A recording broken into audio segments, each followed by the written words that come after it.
하나성형외과 우홍석 원장입니다. 오늘은 이마 미용 시술, 융비술에 대한 설명을 드리겠습니다.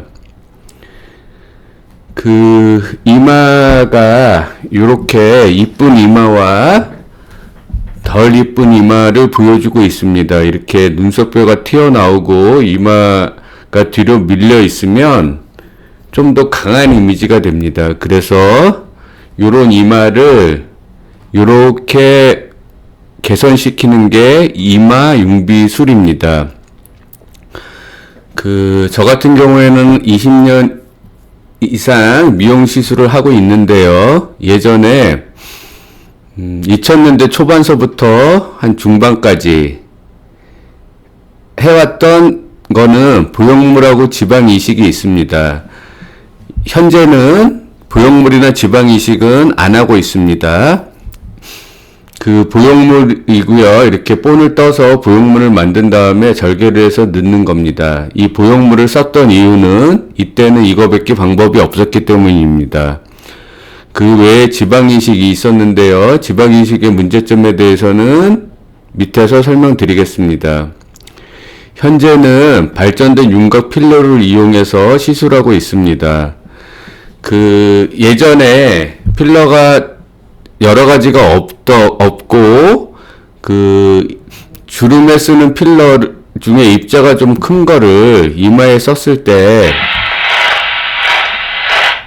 울퉁불퉁해지는 문제가 있었습니다.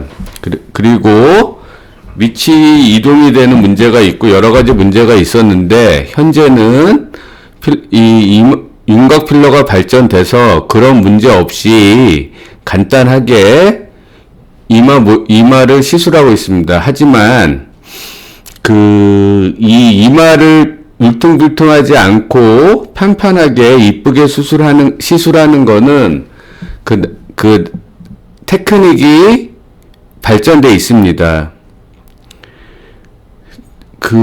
요렇게 이마가 뒤로 밀려 있으면 눈썹뼈가 나오게 되는데, 요거를 부드럽게 시술한 겁니다. 물론, 다른 부위도 윤곽 시술을 같이 해서, 이렇게 입 모양도 부드러워지는 겁니다. 마찬가지 케이스고요. 옆모양에서, 이렇게, 이마 모양을 부드럽게 해서 좀 더 여성스럽게 만드는 겁니다. 마찬가지 케이스고요. 전체적으로 할 수도 있고, 부위만 할 수도 있습니다.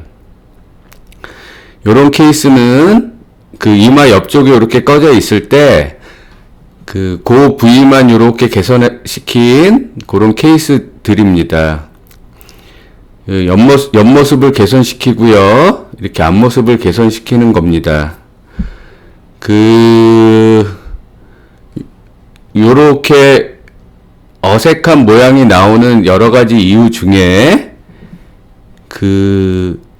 모양이 너무 이렇게 과도하게 되는 경우, 이마라는 거는 어느 부분이 어디에 비해서 어떻게 돌출돼 있고, 그런 게 자연스러우려면 다 정해져 있는 겁니다. 근데, 그런 거를 잘 모르는 상태에서 과도하게 시술을 하거나 미숙한 시술을 했을 때 이런 어색한 모양들이 나오게 됩니다. 또한, 지방 이식이라는 게 이마에 돼 있을 때도 생착된 지방은 만일에 살이 찌게 되면 그 지방도 커지는 성질이 있습니다. 또한 이마에 들어간 지방은 2, 3년이 지나면서 스폰지 현상이라 그래서 물컹물컹 해가지고 이마 뼈와 같이 딱딱하지 않게 됩니다. 그래서 이런 어색한 시술을 하는 것도 문제고, 지방 이식을 과도하게 했을 때 모양이 나빠지는 것도 문제고, 스폰지 현상도 문제입니다. 그래서 현재는 발전된 윤곽 필러를 이용해서 이마에 쓸 수 있는 필러는 모든 필러를 쓸 수 있는 게 아닙니다. 정확하게 정해져 있는 필러를 써야지 문제가 없습니다. 그리고 시술도 정확한 레벨의 정확한 시술 방법으로 시술을 하여야 울퉁불퉁함이 없습니다. 그러니까 기술적인 걸로 정확하게 시술을 해야 되는 게 중요하고, 그만큼 필러의 선택도 중요합니다.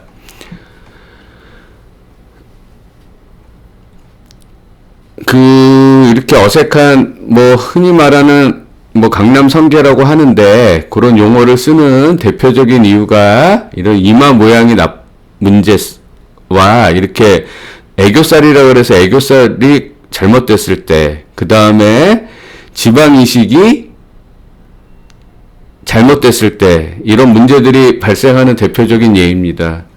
이렇게, 보형물을 뺀 케이스인데요.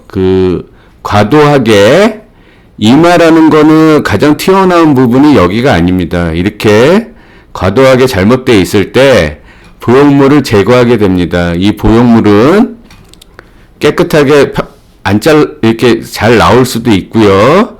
이렇게 막 쪼개져서 나올 수도 있지만 결국은 다 제거한 모습이고요.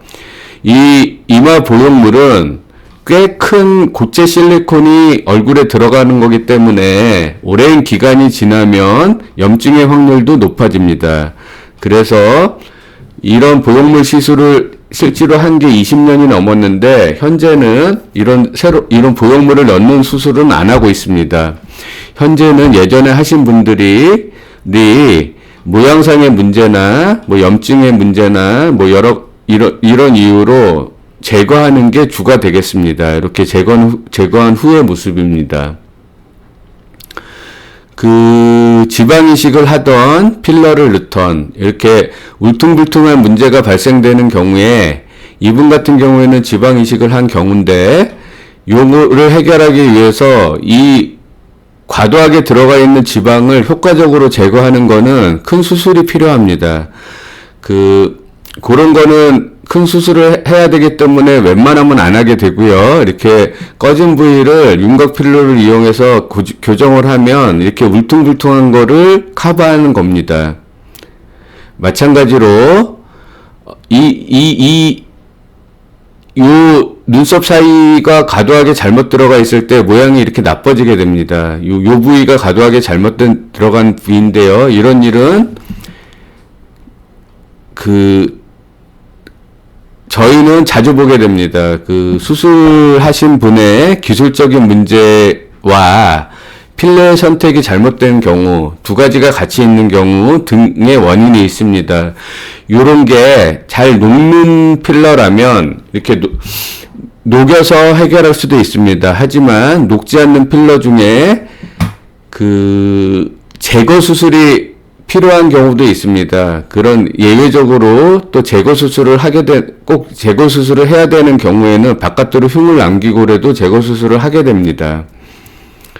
제가 말씀드리고 싶은 거는 처음부터 안전한 필러와 녹일 수 있는 필러, 울퉁불퉁하지 않는 테크닉으로 시술을 정확하게 하는 것이 중요합니다. 다른 비절개 윤곽 시술인데요. 예전에는 윤곽이라고 하면 이런 뼈 수술밖에 없었습니다. 하지만 이 뼈라는 거는 살 안에 작은 부위입니다. 사실 윤곽을 결정하는 부위가 뼈가 많은 부분을 차지하지 않습니다. 이렇게 어떤 윤곽적인 문제가 있을 때 이런 윤곽적인 문제는 뼈의 문제라기보다 살의 문제도 많이 있습니다. 그래서 이런 뼈 수술 없이 윤곽을 개선시킨 사진들입니다. 이렇게 옆모습을 개선시키고요. 이렇게 무턱이 있을 때 윤곽 필러로 간단하게 개선할 수 있습니다. 이런 앞모습이 어색할 때도 개선할 수 있고요. 이거에 대해서는 따로 다시 다 올려드리겠습니다. 이렇게 앞얼굴이 컸을 때 이거를 이렇게 줄이는 거는 뼈를 이렇게 잘라내는 거는 별 효과가 없습니다. 연부 조직을 줄이는 겁니다. 이렇게 비대칭이 있을 때도 이렇게 뼈 수술 없이 가능합니다. 이런 가능한 케이스들이 있는 거고요. 예외적으로 뼈 수술이 필요하거나 예외적으로 교정이 필요하고 그런 거는 좀 더 예외적인 경우입니다. 일반적으로는 뼈 수술 없이 이렇게 많은 윤곽적인 문제를 해결할 수 있습니다. 오늘은 이마 윤기 시술에 대해서 설명드렸습니다. 하나성형외과는 1997년도 성형외과 전문의 취득 후에 오랜 기간 수많은 미용 세미나를 통해서 수술과 시술 기술을 발전시키고 있습니다. 하나성형외과 우홍석 원장입니다. 감사합니다.